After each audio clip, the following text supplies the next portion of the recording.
Hey, what's up everybody? Welcome back. Infamous here doing another video on the Necromancer. Talking about the changes that happened to the Necromancer class from the last patch that was just released called Scalebreaker. One of the things I did want to touch on was the amount of healing that the Magic and Necromancer, or I should say the Necromancer overall, has been blessed with by the ZeniMax developers.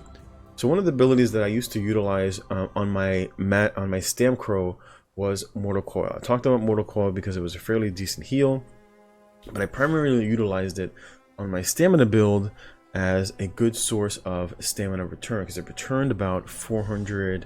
It was about a 480 or so regen. The regen portion of the ability got nerfed primarily because they made the ability free. It had a magical cost to it, so you really couldn't spam the ability on either on a magic necromancer or on a stamina necromancer. But also the healing on a stamina necromancer wasn't that great. It was a good supplemental heal. You used to get like 200 or so every tick. It ticked every half second. It was basically about the equivalent of 408 HP regen, just about. But I primarily utilized it as a supplemental heal because your big heal was rally and you got a little bit of healing from the Spirit Guardian. So on a medium armor, kind of like a run and gun dizzy build, which is what I ran, it was enough healing. I would say it wasn't OP. By comparison, my rally ticks that ticked every 2 seconds were about 5 to 600 prior to the rally changes. This patch, of course, the Necromancer Mortal Coil ability got, in my opinion, completely overtuned. It's easy to see in a no CP environment.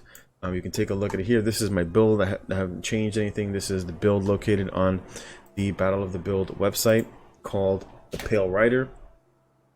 And this is my old what's it called? Necromancer medium armor build that I ran from last patch. You can see it right here. I talked about the use of Mortal Coil in my build. Really good source of healing. Of course, there was a gameplay right here. And talking about the ability for running the exact same build, actually, because of the changes to flawless, it actually on the builder, I actually have a little bit less weapon damage than I did last patch. Last patch I was running at about 5600. And as you can see right here, this is the weapon damage. It's 51, but when you use Flawless Dawnbreaker, which is the morph that I chose to use, you gain an additional 300. So in looking at the tooltip for Mortal Coil, you can see it's dramatically increased from what it was last patch. Like I said, I play no CP. I do a lot of battlegrounds. This is a no CP build, and you can see right there it's just shy of 22,000 over the course of 12 seconds, and it has 0 cost attached to it. And of course, while slotted, it does increase the healing done by an additional 3%. So we think, yeah, it's a nice heal, but it's over the course of 12 seconds. How much is that per second, right? So it's just about 22k, and it's divided by 12, right? So in essence, it's providing 1800 HP regen per second, right? Of course, you have to cut that in half. So if you were to, for example, like I said, it's 11,000 in CP. It'll be 11,000 over the course of the 12 seconds, which means every second is providing you 916 healing per second, right? If you want to talk about that in terms of rally ticks, right?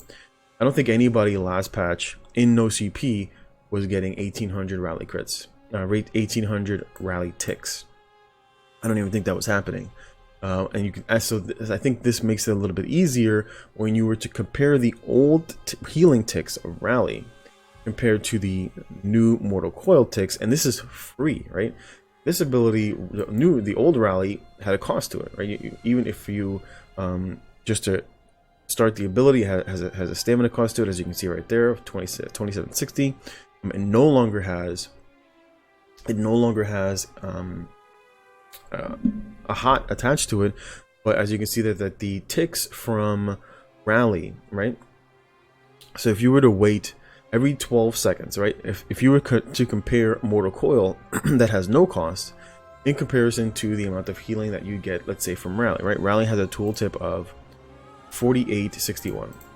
Right, 4861, and then it'll be increased by 15%, or let's say if you want to compare it to Mortal Coil, over the course of 12 seconds. So let's go 15 times 12, which would give you 1.8, right? So 4861 times 1.8 would give you 8,749. Right, so the amount of healing in terms that you would get from Rally in the equivalent amount of time as Mortal Coil, as you can see, is quite dramatically less, right? Over the course of time, you'd get 11,000 or so from Mortal Coil, and as you can see, you'd have to, and remember, when you are forced to cast Rally, it has a cost of 2760. If you were to recast Rally at the 12-second mark to gain the heal, it would cost you another 2760. So for the cost, right? So let's just say it's 8750, right?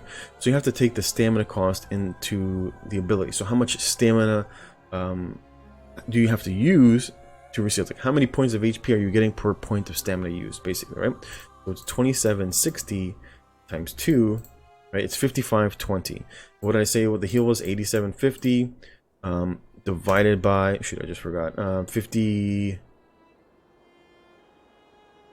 That's 50. God, my math is terrible. 5310, right? Let me see. God, I should have wrote it down. 2760 times 2, 5520. Right? So 5520 into 8750. Whoops. 8750 divided by 5520. Right? So per point of stamina, every point of stamina that you're using, you're gaining back 1.58, the equivalent of 1.58 HP you're sacrificing. This ability does almost 1.5 times what you get from Rally with 0 cost attached to it. And so that's why, in my opinion, Mortal Coil is very overtuned. That's one of the abilities that got buffed. Even though you can pull it literally from 28 meters, it does require a corpse. It does require you to stay in range. In my opinion, it worked absolutely fine the last patch on a Stamina Necromancer. On a Stamina Necromancer, it was weaker than on a Magica Necromancer. On a Magica Necromancer, I got better healing. This patch, I actually get less healing on a Magica Necromancer than I do on Stamina Necromancer, because if this is the exact same Magica build that I ran, which is located right here. Excuse me, Warmonger. Right, so this is the exact same build. You can see the spell damage of 3369 with 41% crit, right? Exact same build, 3369, 41% crit. And taking a look at how much Mortal Coil heals, you can see for a Magica build, it's dramatically less, because the ability now scales off of your maximum stat. And of course, it's easier to stack weapon damage than it is to stack spell damage, and the ability scales better off of weapon damage and or spell damage. And so you can see his ability is very strong on a Stamina Necromancer, while not really being that strong on a Magica Necromancer. Magica Necromancer has less mobility, has had less healing. It was more likely to get zerged down than, for example, a medium armor build, because you had the ability to utilize, major expedition and sprint, etc. And of course, you were able to stack more bursty abilities, for example, like Dizzy, and not be so reliant on just Blast Bones the way Magica Necromancer is. For this patch, I did swap out an ability here for this patch, just because Consuming Trap is OP. But I'm actually looking at the amount, even if you look at the amount of damage of Stalking Blast Bones, right? Stalking Blast Bones on this build, this is a no CP build, that's just shy of an 11k tooltip. For the Stamina Necromancer, you can see it's just shy of 14k. So you can see there's a big discrepancy in terms of just looking at the spectrums of the two DPS builds. And of course, the healing is actually better on the Stamina Necromancer than it is on the Magica Necromancer, at least in terms of Mortal Coil. Looking at the difference between Intensive Mender did get a dramatic buff. It literally got almost doubled in the amount of time. And so Intensive Mender, but if you, I'm actually comparing the Stamina version. As you can see that the tooltip is definitely smaller. The ability did get an increase of almost double the amount, but because Mortal Coil is free, that in essence offset the cost of Spirit Mender for Stamina Necromancers. In terms of the amount of healing that you're getting from the Spirit Guardian, again, the Spirit Guardian is the damage reduction morph. So it comes in at just about 2320, and of course that's 8 ticks because it ticks every 2 seconds, and the duration is 16 seconds. So for the amount of healing that you get, right, it's times 8.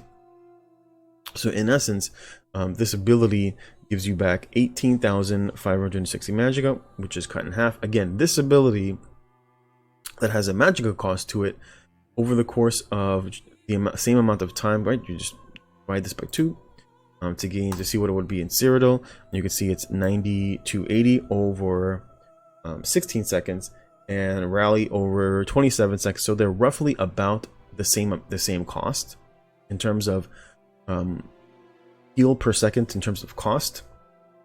Whereas you look at Mortal Coil in terms of what it does for free, in my opinion, is entirely overtuned.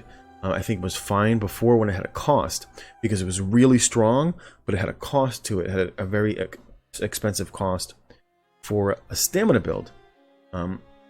Just my opinion. In terms of Blast Bones did get improved in terms of its pathing, but it still retains the same problems that it did before, which is it can still be stunned, it can still be rooted, it can still be slowed, and of course it still can be killed before it reaches its target. And of course, if there's a negate on the floor, basically it will just sit in the negate and do absolutely nothing.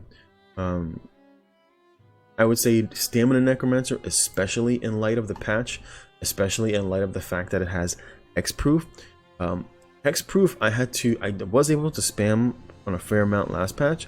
I think because of the overbuffed Mortal Coil, like Stamina Necromancers, similar to Nightblades, have very little fear of the amount of dots that have been introduced to the game, because you have access to a cleanse. And then of course between that and then literally the OP heals that you get now from Mortal Coil makes Stamina Necromancer probably one of the strongest stamina builds that you could actually play for the Scalebreaker patch.